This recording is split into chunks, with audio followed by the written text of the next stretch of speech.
I'm Luci Snyder, and I'm running to be your voice on the Carmel City Council. A counselor is often the first person you call when you have a problem and your last line of defense. As your city councilor, I've tried to solve those problems. The small ones, like big dead ash trees, or speed limits, or potholes, or replacing the stop sign on 106th right across from our school. And the larger ones, like working with a developer to make sure we got the drainage right in the whole Chesterton area, or helping Brookshire reacquire its pool, or the ongoing battle with Williamson Run, Briar Lane Estates, and Glenwood to stop commercial encroachment from adversely impacting their neighborhoods.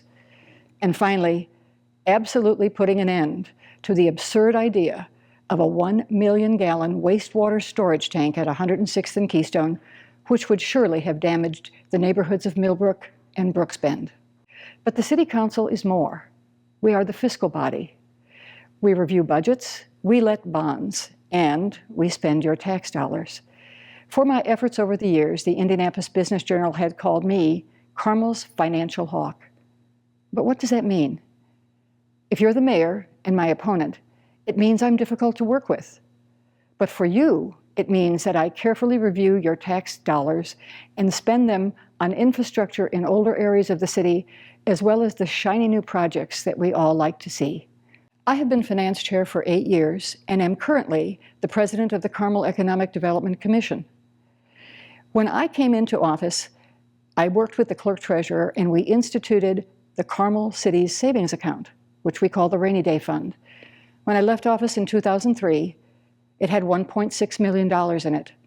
When I returned in 2008, the balance was $6,000. Let's talk about Keystone, the beautiful parkway that enhances our neighborhoods and brings value to our homes, a wonderful conduit to move north to south.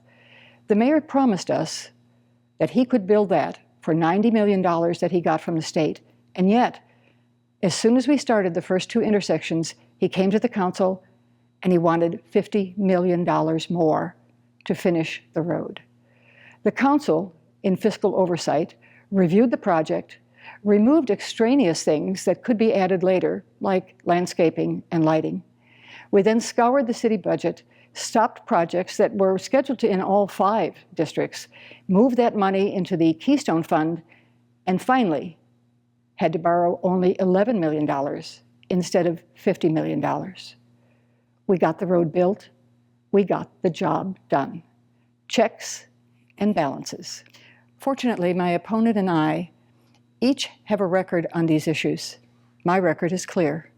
My opponent, however, was appointed by the mayor to the Carmel Redevelopment Commission in 2006 and had systematically kept from the public all of their documents and then made disastrous and reckless decisions about their finances, running them into insolvency that had to be rescued by the Carmel City Council.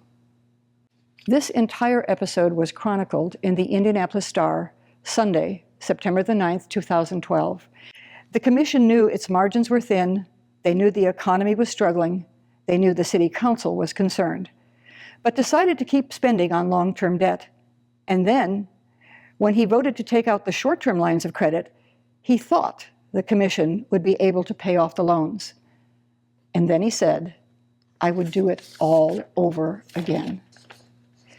As you can see, this is a serious job. It means that you should expect from your elected official fiscal responsibility, integrity, accountability, and transparency. Who do you want watching your tax dollars?